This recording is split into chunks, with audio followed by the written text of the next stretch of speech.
C.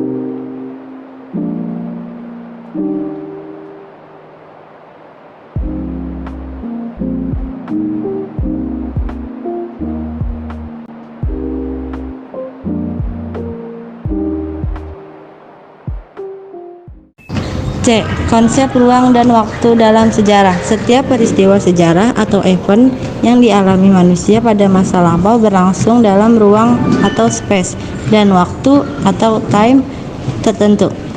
Tidak ada peristiwa yang berlangsung tanpa medium ruang. Segala peristiwa terjadi di dunia berlangsung dalam ruang atau wilayah tertentu.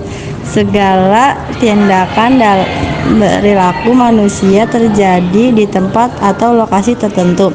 Adanya ruang membuat pemahaman kita tentang peristiwa sejarah menjadi nyata.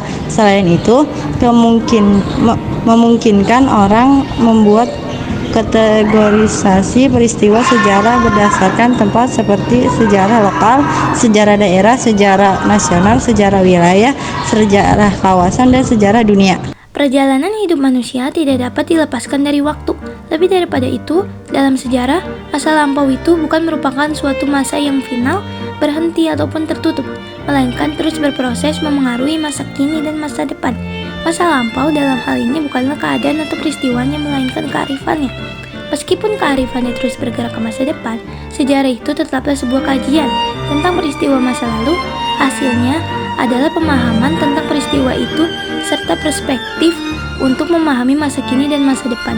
Jadi perlu ditekankan bahwa sejarah tidak memberikan ramalan masa depan, tetapi memberikan perspektif sudut pandang masa depan berlandaskan masa lalu. Konsep waktu dalam sejarah mencakup 4 hal, yaitu perkembangan, kesinambungan, pengulangan, dan perubahan. 1. Perkembangan. Perkembangan adalah suatu keadaan masyarakat dalam suatu periode tertentu dalam sejarah yang berkembang dan disebabkan oleh kondisi yang terjadi sebelumnya. Tidak muncul begitu saja atau berdiri sendiri. Dalam hal perkembangan, sejarah akan melihat dan mencatat peristiwa yang menunjukkan terjadinya perubahan dalam masyarakat dari satu bentuk ke bentuk yang lain. Biasanya dari bentuk yang sederhana ke bentuk yang lebih kompleks. Contoh dari perubahan tersebut salah satunya terlihat dari penggunaan kapak pada masa Paksara, perubahan dari satu masa ke masa lainnya, menunjukkan adanya perkembangan yang terjadi dalam kehidupan masyarakat pada saat itu. Jenis kapak awalnya dibuat dengan cara meruncingkan batu pada satu sisi permukaannya untuk memperoleh bagian tajamnya. Kulit batu masih melekat pada hampir semua bagian permukaan yang tidak ditajamkan. Kapak jenis ini dikenal dengan kapak perimbas yang banyak digunakan pada masa Paleolitikum atau masa batu tua.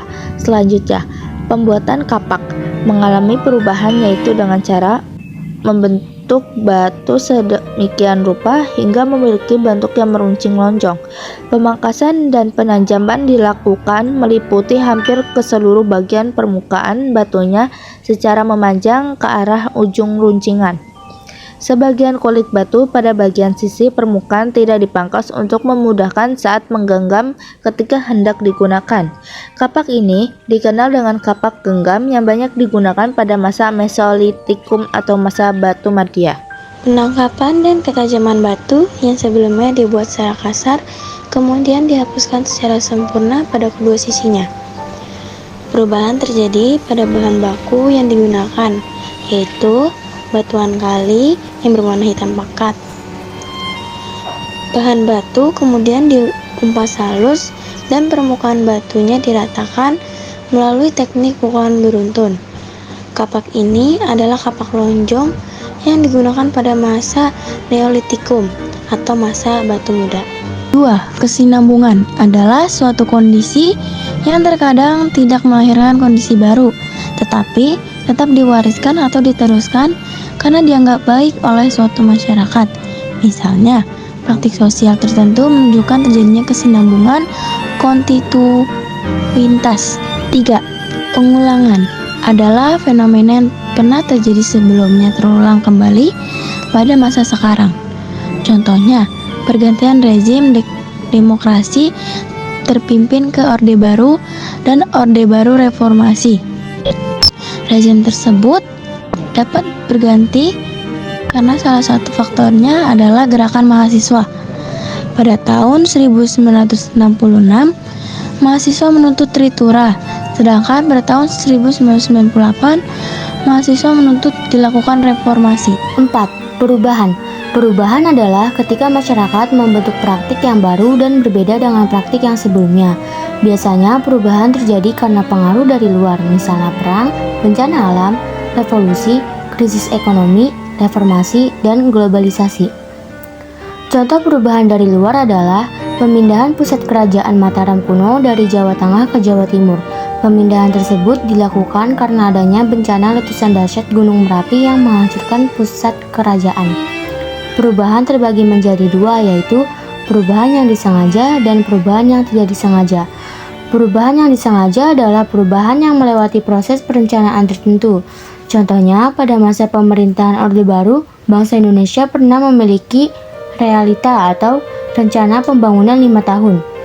Perencanaan disusun secara rinci oleh pemerintah Indonesia dalam rangka mencapai perubahan. Perubahan yang tidak disengaja adalah mengacu pada dampak-dampak yang tidak diharapkan. Contohnya, repelita itu tidak berjalan karena menjamurnya praktik korupsi, kolusi, dan nepotisme atau KKN. Praktikan terjadi karena lemahnya kontrol penguasa terhadap pelaksanaan repelita.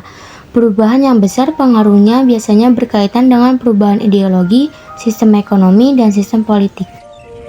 D. Cara berpikir kronologis dalam mempelajari sejarah adalah artinya berpikir secara runtut sesuai dengan waktu terdirinya suatu peristiwa. Adapun dalam kehidupan sehari-hari, konsep berpikir kronologis ini sangat penting diperlukan jika kita ingin memecahkan masalah. Secara etimologis, kata kronologis berasal dari bahasa Yunani, yaitu kronos dan logos. Kronos adalah waktu dan logos berarti urian atau ilmu. Kronologis adalah ilmu tentang waktu yang membantu untuk menyusun peristiwa atau kejadian-kejadian sejarah sesuai dengan urutan waktu terjadinya. Kronologis dapat mempermudah dalam melakukan rekonstruksi terhadap semua masa lalu dengan tepat. Kronologis sangat penting agar terhindar dari anakronisme. Anakronisme adalah menempatkan peristiwa, latar atau setting, tokoh ataupun dialog yang tidak sesuai dengan tempat atau waktu terjadinya peristiwa. Contohnya pada bulan Agustus tahun 1945, pihak sekutu menjatuhkan bom atom di Hiroshima dan Nagasaki, mengakibatkan kekalahan Jepang. Pada bulan dan tahun yang sama Indonesia memproklamasikan kemerdekaan.